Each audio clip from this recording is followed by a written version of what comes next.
Back. To be honest, today's question was pretty hard for me. Even though it says medium, but this question, it was hard for me. Like, I'm not gonna lie, I've tried this question like thrice and I kept getting time limit exceeded and wrong answers. And I thought of like, I left it alone and I went out and I came back and then I tried solving it. I don't know why it is like medium, or is it me just, or is it just me who is stupid? But I don't know, this question was a little bit hard for me to understand. Like, even had I to be honest, I went through hints. Before that, I could not solve. I figured out that this is going to be solved using dynamic programming, but no, my brain was not braining. um yeah, but I'm not ashamed to say this. It's fine. This was hard, yeah, for me. So let's see. So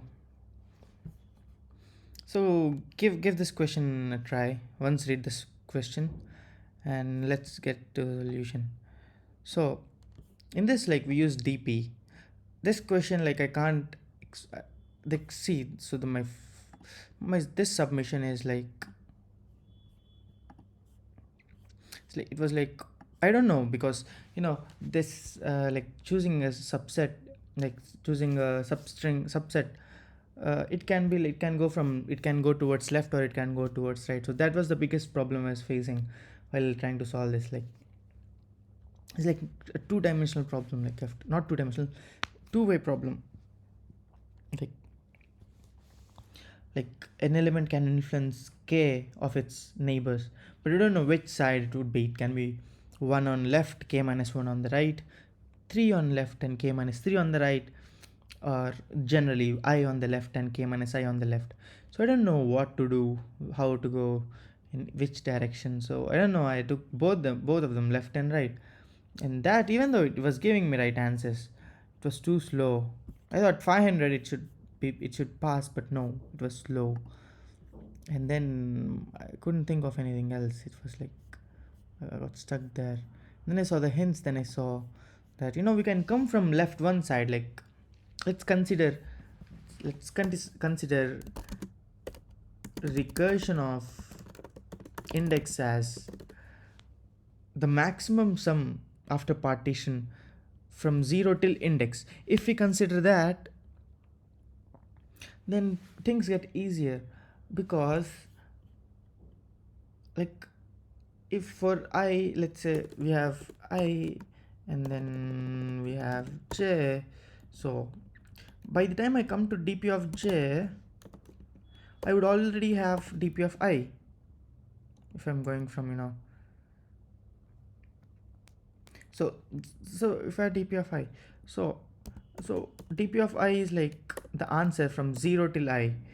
And then the gap in between, if it is k, can go like, then it will be like, this is like some max element in between, like max, and like this difference is, let's say, k or less than k, and this is m is greater than like all the elements from I till j. In that case, the answer would be like dp of I plus all these elements can be influenced by m, and we can change them to m.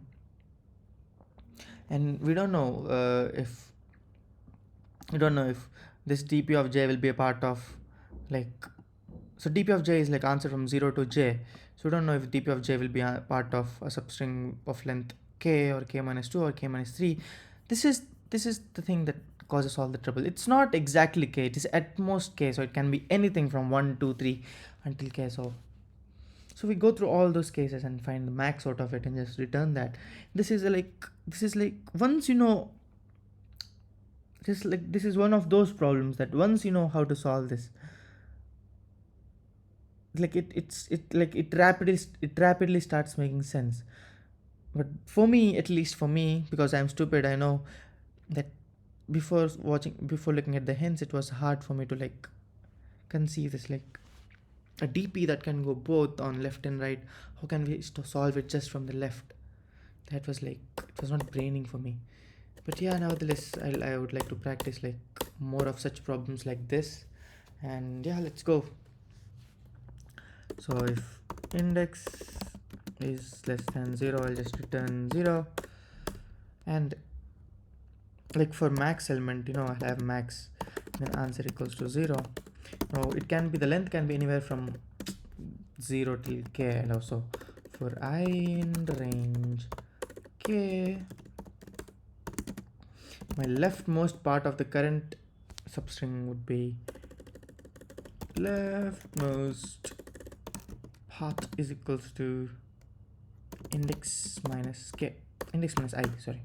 So if leftmost is less than 0, I'll just break, why do I consider, and then max will be the max of like this before the max and this element, like I'll explain what I'm doing here. So this is I, okay, not okay, this is A, and then I know db of A, and then this is like B, and this is like C, and then D and D, and this is index. So first I start from here, like loop is start from 0. So you see here I add this to max. I don't know if this is max or not. If this is, then I'll compare both of these, and I'll consider this dp of C, and then I'll consider all these three, like I'll take max of it and convert all of these into the max of it, and I'll add this A. I don't know which one is the max, so I'll check all of them. So max is equals to m comma, oh my god, m comma array of leftmost most, and answer would be max of answer comma recursion of, so it will be leftmost minus 1, and then the max from index till the leftmost times I plus 1, like I plus, like see, I starts from 0, so it will be like I plus 1. Like if you want to find the length from A to B, it will be B minus A plus 1. So it's like something like that, you see. So take some examples, you'll understand why it is plus 1. Precedence, may the precedence be with you. Answer, and then return recursion of, so index, so I want like 0 till n minus 1. Here index is like inclusive, so it will be n minus 1, but what is n?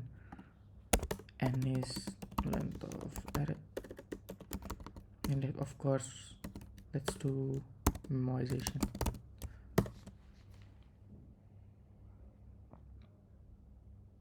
Okay, let me be honest, this is not something that I've saw like easy. It was hard, there was struggle, and yeah, it's fine. That's how we learn. Maybe next time a problem with DP which goes both the ways comes in, the first thing I'll think is how to start from the left or start from the right.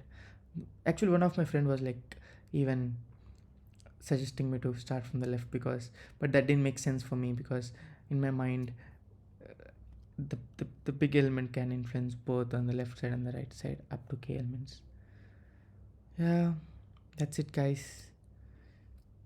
I'll be back with tomorrow's question, and tomorrow it'll be on the whiteboard, I promise. Bye bye.